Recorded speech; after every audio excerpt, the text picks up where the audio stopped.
नमस्कार प्रेक्षकांनो, आजच्या भागामध्ये आपण बघूया. इथे लोक आता निषेध करण्यासाठी प्रभू निवासाकडे आलेले असतात. ते दरवाजा आता जोरजोरात वाजवत असतात, उघडण्याचा प्रयत्न करत असतात. पण आतून इथे आभा, त्याचबरोबर दिनेश, सूरज यांनी आता सोफा वगैरे लावून दरवाजा वाचवण्याचा प्रयत्न केलेला असतो. त्याच्यानंतरला मानसी, त्याबरोबर तात्यासाहेब आणि सुगंधा हे तिघेजणंसुद्धा आलेले असतात. गायत्री आणि छाया या दोघीजणी सगळं काही लांब उभे राहून हे सगळं बघत असतात. हा तमाशा सगळा गायत्रीमुळे होत असतो. या सगळ्याला ती जबाबदार असते, पण ती लांब उभी राहून सगळं काही बघत असते. त्यानंतरला इकडे सूरज, आभा आणि दिनेश तिघंजणं घर वाचवण्याचा प्रयत्न करत असतात. त्यांनी दरवाजाच्या आतून सोफा वगैरे सगळं काही लावून ठेवलेलं असतं. तेव्हा दिनेश म्हणतो की तात्या बाहेर आलेले आहेत, आईसुद्धा आहे आणि मानसीसुद्धा आहे. त्या तिघांना तर आतमध्ये घेतलं पाहिजे, नाहीतर ते लोक काय करतील काही सांगता येत नाही. तेव्हा इकडे आता तात्यासाहेबांना बघितल्यानंतर सगळा मोर्चा त्यांच्याकडे जातो आणि म्हणत असतात की इथे दिनकर प्रभू यांनी तिथे ज्या ठिकाणी शाळा आहे त्या ठिकाणी भूमिपूजन केलं होतं आणि लहान मुलांसाठी तिथे शाळा उभी राहिली होती. आणि तुमच्या मुलाने, तेजस प्रभूने काय केलं, तीच आता शाळा पाडण्यासाठी इथे सही केली आणि त्या ठिकाणी एक टॉवर उभं राहणार आहे. त्याने लाज घेतली हे काम करण्यासाठी. त्याला लाज नाही वाटली का? आमच्या मुलाचं भविष्य संकटामध्ये टाकले तुमच्या मुलाने. काय गरज होती त्याला लाज घ्यायची? अहो स्वातंत्र्यवीर दिनकर प्रभू, तुमच्या घराण्याला एवढा मोठा इतिहास आहे, पण तुमच्या मुलाने या सगळ्याला काळिमा फासलाय, कळते का तुम्हाला? आणि या सगळ्यामध्ये तुमचीसुद्धा चुकी आहे. तेव्हा इकडे मानसी म्हणत असते, अहो पण तुम्ही लगेच मोर्चा घेऊन इथपर्यंत आलात. कोर्टामध्ये तारीख आज होती, ते आत्ता काही बोलले नसतील, पण म्हणून याचा अर्थ असा होत नाही की त्यांनी गुन्हा केलाय म्हणून. त्यांनी लाज घेतलेली नाही आहे. मी सांगते ना तुम्हाला, त्यांनी लाज घेतलेली नाही आहे आणि हे लवकरच कोर्टामध्ये सिद्ध होईल. तुम्ही लगेच इथे मोर्चा घेऊन कशासाठी आलात? तेव्हा इकडे आता मोर्चेकर म्हणत असतात की आज आम्ही कोर्टामध्ये बघितलं ना, दिनकर प्रभू यांचा नातू तेजस प्रभू याला प्रश्न विचारण्यात आले, तेव्हा त्यांनी एका तरी प्रश्नाचं उत्तर दिलं का?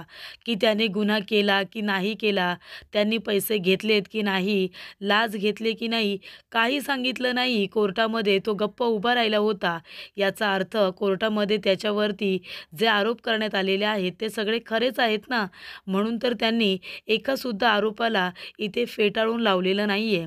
तेव्हा इकडे मानसी म्हणते, अच्छा, म्हणजे आता कोर्टामध्ये काही नाही बोलले म्हणून त्यांनी गुन्हा केला हे तुम्ही गृहीत पकडताय का? तेव्हा इकडे आता एक बाई म्हणत असते, अहो पण त्यांना काय गरज होती आमच्या मुलांचं इथे शिक्षण संकटामध्ये आणायची? जर ती शाळा पाडली तर आम्ही कुठे टाकायचं आमच्या मुलांना? तेव्हा तुमच्या नवऱ्याने लाच घेतली म्हणून हे सगळं त्यांनी घडून आणले.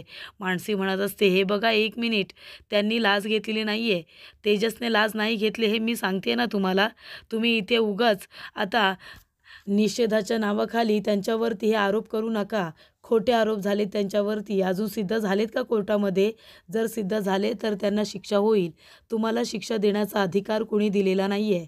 तेव्हा इकडे आता तो जो मोर्चेकर आलेला असतो तो म्हणतो, तुम्ही कोण आहात आणि का बोलताय मध्ये मध्ये? तेव्हा इकडे मानसी म्हणत असते की मी मानसी प्रभू, तेजस प्रभूची बायको आहे मी, आणि म्हणूनच बोलते, प्रभू घराण्याची मी सून आहे. तेव्हा गायत्री हे सगळं आता मोबाईलमध्ये शूट करत असते. छाया म्हणत असते, ताई अगं हा नजारा समोर इतका लाईव्ह चालू असताना अगं मोबाईलमध्ये का शूट करतेस तू, मोबाईलमध्ये का बघतेस? तेव्हा इथे गायत्री म्हणत असते, अगं छाया, जेव्हा बाबा हा व्हिडिओ बघतील ना तेव्हा त्यांना खूप आनंद होईल. त्यांच्यासाठी हा व्हिडिओ मी मोबाईलमध्ये शूट करते. तेव्हा छायालासुद्धा आनंद होतो.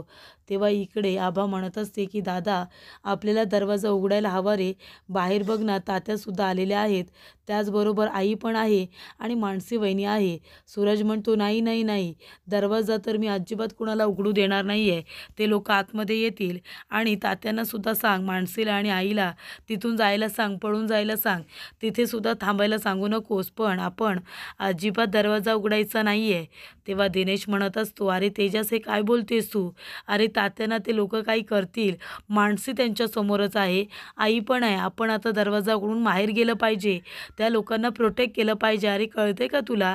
तेव्हा सूरज म्हणत असतो, काही झालं ना तरीसुद्धा दरवाजा मी उघडू देणार नाही यार, इथे लोक दगडे मारतील डोक्यात आणि मला नाही आवडणार ते. डोक्यात दगडं मारल्यानंतर किती लागतं तुला माहिती आहे ना दादा. नाही नाही नाही, दरवाजा उघडायचा नाही. तेव्हा इकडे दिनेश म्हणत असतो की हे बघ सूरज, शांत हो, शांत हो सूरज, असं काहीसुद्धा होणार नाही आहे. आपण त्या लोकांना दगडं मारू द्यायचं नाही. आपण त्या लोकांना थांबूया, त्यांना सांगूया की आपल्या तेजसने काय नाही केलं आहे. तेव्हा इकडे सूरज म्हणत असतो की नाही दादा नाही, मी नाही दरवाजा उघडू देणार. तेव्हा दिनेशने आता हट्टी सूरजच्या एक चांगला थोबाडीत दिलेला असतो. त्याचबरोबर इथे सूरज, दिनेश आणि आभा तिघेही जण आता दरवाजा उघडण्याची तयारी करत असतात. तर इकडे रणजित आणि त्याचा वकील तेजसकडे बघत असतात. तेव्हा तेजसने आता रिंगाणं काढलेली असतात, रिंगाणं, आणि तो तळ्यात मळ्यात असं सगळं करत असतो. तर इकडे तेजस आता खूपच जास्त डोक्याने विचार करत असतो. तेव्हा रणजित म्हणत असतो की बघितलंत ना तुम्ही, तुम्ही आता त्याला विचारा की तो गप्प का आहे, तो तुम्हाला का नाही सांगत आहे काही. त्याने तुम्हाला कॉपरेट केलं पाहिजे. जोपर्यंत तो सांगत नाही की तो गप्प काय आहे, हे सगळं करण्यामागचं त्याचं कारण काय, तोपर्यंत आपल्याला कळणार नाही की तेजसच्या मनात नक्की चाललंय तरी काय. त्याने बोललं पाहिजे. त्याच्यावरती आरोप झाले ते खोटे आहेत की खरे आहेत, निदान हे तरी त्याने बोललं पाहिजे. पण तो एकदम गप्प बसलाय आणि ही शांतता माझ्यासाठी खूपच जास्त वाईट आहे, ती जीवघेणी आहे. तेव्हा तुम्हाला आता तेजसला विचारायचं आहे की नक्की त्याच्या मनामध्ये काय चाललं आहे. तुम्ही त्याचे वकील आहात, त्याने तुमच्याबरोबर बोललं पाहिजे, असं त्याला आता बोलतं करा. तेव्हा वकील म्हणत असतात, पण इथे माझा रोल काय असणार आहे? म्हणजे मला काय करावं लागणार आहे? त्यांना बाहेर काढायचं आहे की आतमध्येच ठेवायचं आहे? तेव्हा रणजित म्हणतो की हे बघा, तो नुसता आतमध्ये आहे, तरी मला त्याची एवढी भीती वाटते. म्हणजे तो डोक्याने किती हुशार आहे हे तुम्हाला सुद्धा कळलं असेलच. म्हणून तो जो आता शांत बसलाय ना, त्याने शांत नाही बसलं पाहिजे, तर त्याने बोललं पाहिजे. असं तुम्ही काहीतरी करा. तेव्हा इकडे काका म्हणत असतात की हे बघा, मी समजू शकतो की तुम्ही लोक सगळेजण रागवलात आणि त्यासाठी इथे निषेध करायला आलात, मान्य आहे. पण माझ्या मुलाने जर काही गुन्हा केला असेल, त्याने खरोखर लाच घेतली असेल, तर त्याला कोर्टामध्ये शिक्षा होईल ना. आणि तेव्हा हवं तर तुम्ही निषेध करा. पण आता त्याला कोर्टामध्ये अजून शिक्षा झालेली नाही आहे. त्याने जर असं काही केलं नसेल आणि त्याच्यावरती आरोप झाले असतील, तर मात्र तो आता या गोष्टीचा विचार करतच असेल ना. त्यालासुद्धा धक्का बसला असेल की आपल्याबरोबर हे नक्की काय घडतं आहे. मग जर तुम्ही आत्ताच असे जर वागायला लागलात तर कसं होईल. तेव्हा इकडे लोक म्हणत असतात की तुम्ही गप्प बसा, या सगळ्यामध्ये तुमचीसुद्धा चुकी आहे. तुमच्या मुलाच्या चुका पाठीशी घालू नका. आज आमच्या मुलांचं भविष्य तुमच्या मुलामुळे धोक्यात आलेलं आहे. काय करायचं आम्ही, आम्ही एवढं मोठं नुकसान कसं काय सहन करायचं. तेव्हा इकडे आता काका म्हणत असतात की हे बघा, शांत व्हा, शांत व्हा तुम्ही, मी तुम्हाला विनंती करतो. हे बघा, या सगळ्यामध्ये तेजाची जर चुकी असेल ना, तर त्याला शिक्षा होईल ना. पण तुम्ही विनाकारण असा निषेध करू नका आणि आम्हाला आणखीन त्रास देऊ नका. तेव्हा इकडे लोक म्हणत असतात, अहो त्रास तर तुमच्या मुलाने आम्हाला दिलाय, त्याने इथे आता देशद्रोहीपणा केलाय. काय गरज होतं त्याला हे सगळं करायची, काय गरज होती त्याला लाच घ्यायची. अहो लाज वाटते आम्हाला की तो तुमचा मुलगा आहे, तुम्हाला लाज वाटत नाही आहे का. नाही, पण तुम्हाला कशी लाज वाटणार ना. तुमच्या मुलाने जे काही केलं आहे त्याच्या चुका तर तुम्ही पाठीशी घालणारच, पण याची शिक्षा आम्ही आता सगळेजण मिळून तुम्हाला देणार म्हणजे देणार. तेव्हा इकडे आता दिनेश बाहेर येतो, आभा बाहेर येते.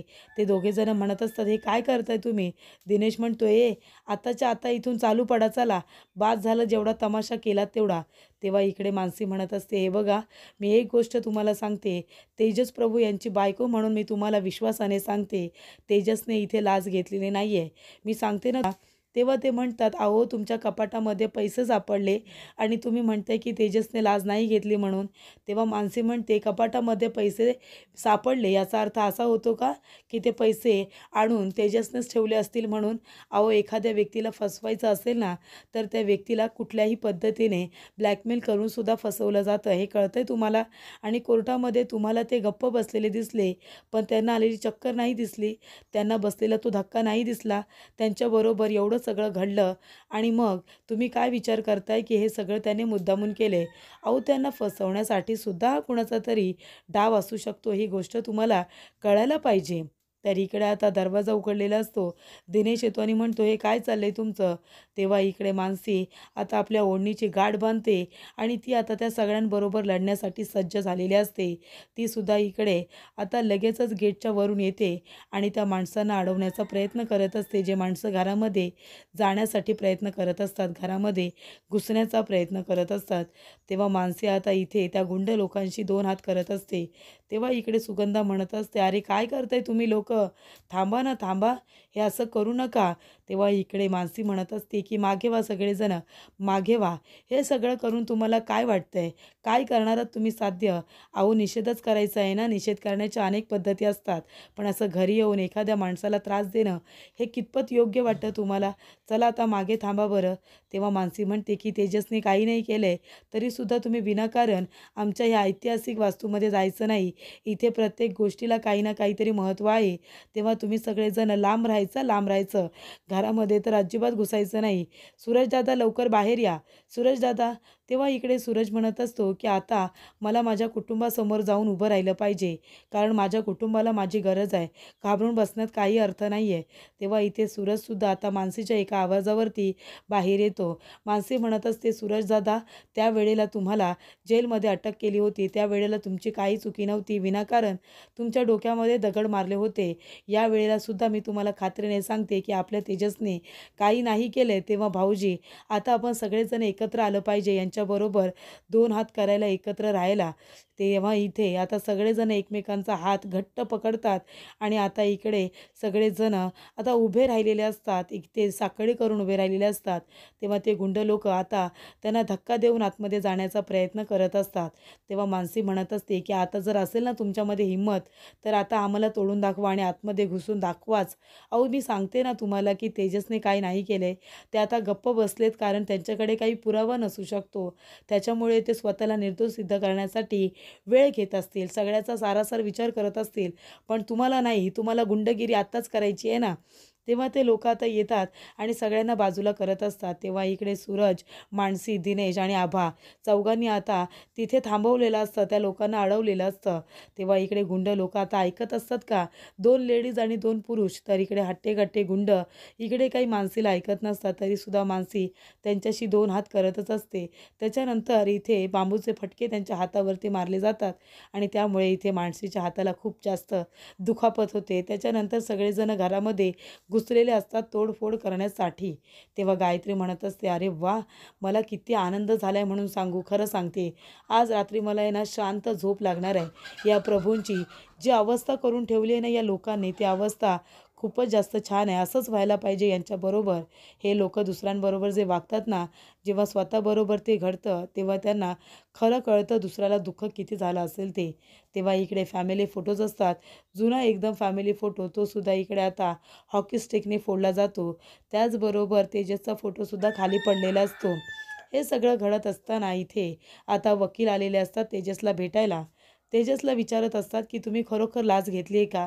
प्लीज सांगा ना, तुम्ही खरोखर लाच घेतली आहेत का? जरी घेतली असेल ना, तरीसुद्धा कोर्टामध्ये मी हे सिद्ध करेन, की तुम्ही लाच घेतलेली नाही आहे. आणि तुम्ही त्या मोहितेला ओळखता का? प्रशांत मोहिते. तर त्याला तुम्ही ओळखता का? जर तुम्ही त्याला ओळखत असाल ना, तर तुम्ही तसं सांगा. म्हणजे जर नसेल ओळखत तरीसुद्धा सांगा आणि ओळखत असाल तरीसुद्धा मी कोर्टामध्ये हे सिद्ध करेन, की तुम्ही त्याला अजिबात ओळखत नाही. कारण तुमच्या विरोधामध्ये एकसुद्धा पुरावा नाही आहे." म्हणजे बघा ना, तिथे CCTV कॅमेऱ्यामध्ये तुम्ही आला नाहीत. कुठल्याही ठिकाणी भेटायला गेला नाहीत. मोबाईलवरून त्याला फोन केला नाही. त्याच्यामुळे तुमच्याकडे अनेक पुरावे आहेत, की त्याचा आणि तुमचा मोहितेचा काहीसुद्धा संबंध नाही आहे. तेव्हा तुम्ही सुद्धा मला आता कॉपरेट करा. तुम्ही फक्त एवढं सांगा मला, की तुम्ही लाच घेतली आहेत का? तुम्ही त्या माणसाला ओळखता का? आणि तुम्ही खरोखर त्याच्यावरती सही न वाचता केली आहे, की जाणून-बुजून केली आहे? हे एवढं फक्त मला तुम्ही सांगा. म्हणजे कोर्टामध्ये आपण सगळे हे आरोप तुमच्यावरती जे केलेत, ते फेटाळून लावू. आपण हे सिद्ध करू, की मी काही नाही केले म्हणून. आणि मग त्या लोकांकडे जे काही पुरावे आहेत, ते तुम्हाला फसवण्यासाठीचे आहेत, हे सुद्धा आपण सगळ्यांना सांगू. तरीसुद्धा एवढं बोलूनसुद्धा तेजस गप्प बसलेला असतो. तेजस म्हणत असतो, की "वकील साहेब तुम्ही मला सांगा, कोर्टामध्ये जर माझ्यावरचा गुन्हा सिद्ध झाला तर मला किती दिवसांची शिक्षा होईल ते तुम्ही मला सांगा." तेव्हा इकडे आता वकील म्हणत असतात की हे बघा, तुमच्यावरचे जे आरोप सगळे खरे ठरले तर जे पैसे तुम्ही चोरले ते दंड स्वरूपात भरावे लागतील. त्याचबरोबर तुम्ही नको त्या ठिकाणी सही केली म्हणजे शाळा पाडून त्या ठिकाणी टॉवर उभं राहण्यात येणार आहे. त्याच्यामुळे तुम्ही नको तिथे सही करून एवढा मोठा गुन्हा केलाय. बरोबर की नाही? त्या मुलांचं शिक्षण धोक्यात आलंय आणि त्याच्यामुळे तुम्हाला शिक्षा होऊ शकते 5 वर्षांची. तुम्हाला तुरुंगवास हा 5 वर्षांचा होऊ शकतो.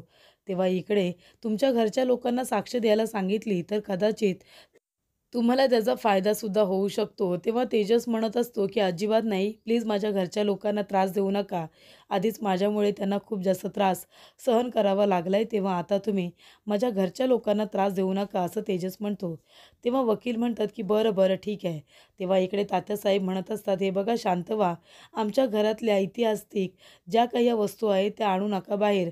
जाळू पोळू नका." तरीसुद्धा इथे प्रिंटिंग मशीनसुद्धा बाहेर आणून ठेवलेलं असतं. त्याच्यावरती एक माणूस आता रॉकेल टाकत असतो.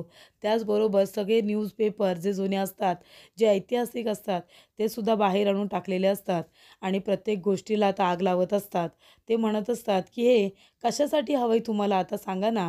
म्हणजे तुमच्या घराला ऐतिहासिक वारसा आहे मान्य आहे. तुमचे वडील दिनकर प्रभू हे स्वातंत्र्य सूर्य आहेत. म्हणजे ते स्वातंत्र्य लढ्यामध्ये लढले होते. त्यांना एवढा मोठा मान आहे आणि तेजस प्रभू यांनी काय केलं? तुमच्या दिवट्याने तो सगळा मान धुळीला मिळवला. त्याने लाच घेतली, लाच खाल्ली. हे सगळं करायची त्याला काही गरज होती का? तेव्हा इकडे आता जेव्हा प्रिंटिंग मशीनवरती रॉकेल टाकत असतात, तेव्हा सगळ्यांचा जीव कासावीस होत असतो. माणसे म्हणत असते, "अहो, ही कुठली पद्धत आहे निषेध करायची सांगा ना? कुठली पद्धत आहे? तुम्ही रस्त्यावरती थांबा ना. इथे घरपर्यंत तुम्ही कशाला आलात? बरं तो गुन्हा खरा आहे की खोटा हे पण तुम्हाला अजून माहिती नाही आहे. त्याच्यामुळे आता तुम्ही हे सगळं बंद करा." त्यानंतरला इकडे तात्यासाहेब स्वतः म्हणत असतात, की त्याने जर गुन्हा केला असेल तर त्याला कोर्ट शिक्षा देईल ना, पण तुम्ही आमच्या इथे येऊन आमचं नुकसान का करताय? असं काही करू नका. सुगंधा म्हणत असते, "अगं मानसी बाळा, अगं तू बाजूला हो गं, तुला लागेल वगैरे. एकतर या सगळ्यामध्ये तुझी फरफट होते आमच्यामुळे. तुझी काय चुकी आहे?" तेव्हा मानसी म्हणते, की "नाही मावशी, हे बघा माझी चुकी नसली तरीसुद्धा मी या घरची सून आहे. मी तर प्रयत्न करणारच नाही यांना थांबवण्याचे." तेव्हा इकडे आता त्या घरामध्ये त्यांना जे काही तोडफोड करायची होती, करून झालेली असते. तर इकडे प्रिंटिंग मशीनवरती रॉकेल टाकलेलं असतं. त्याचबरोबर इकडे मासी म्हणत असते, की "सोडा मला सोडा." तेव्हा इकडे माणसे म्हणते, "हे बघा तेजसने काही केलेलं नाही आहे." तेव्हा तो माणूस म्हणतो, की "त्याने लाच घेतली आहे आणि म्हणूनच तो कोर्टामध्ये गप्प उभा राहिला होता. आता या सगळ्याला काही अर्थ नाही आहे, या देखाव्याला काही अर्थ नाही आहे. या सगळ्या वस्तू जाळले पोळलेल्याच बऱ्या आहेत." तेव्हा माणसे म्हणत असते, की "ही मशीन खूप महत्त्वाची आहे. या मशीनला तुम्ही काही करू नका. जर तुम्ही काही केलंत ना, तर तुमच्या विरोधामध्ये गुन्हा दाखल करेन मी, पोलिसांना बोलवेन." तेव्हा इकडे ते लोकं म्हणत असतात, की "बोलवा, बोलवा पोलिसांना. कोण घाबरतंय? पोलिसांना बोलवा तुम्ही. आम्ही त्यांनासुद्धा या सगळ्यामध्ये सामील करून घेतो. तुमच्या विरोधातच गुन्हे दाखल झालेले आहेत, कळते का तुम्हाला? त्याच्यामुळे तुम्ही तुमची काळजी करा. आम्हाला गप्प करण्यासाठी इथे पोलिसांना बोलवण्याची काहीच गरज नाही आहे, कळलं का?" तेव्हा ते लोकं म्हणत असतात, की "बाकीचं सगळं सोडा. आधी आहे ना त्या म्हाताऱ्याकडे बघा." तेव्हा इकडे काका म्हणत असतात, की "असं काही करू नका, माफ करा आम्हाला." तेव्हा इथे लोकं ते काही ऐकायला तयार नसतात. तेव्हा इकडे मानसी जळकं लाकूड घेते आणि म्हणत असते, "सगळ्यांनी मागे थांबा, सगळ्यांनी मागे थांबा, नाहीतर एकेकाला जाळून टाकेन. माझ्या घराकडे नजर वर करून बघण्याची हिंमत करायची नाही. सांगते ना तुम्हाला, काही नाही केले म्हणून आम्ही, त्याच्यामुळे आत्ताच्या आता इथून निघून जा."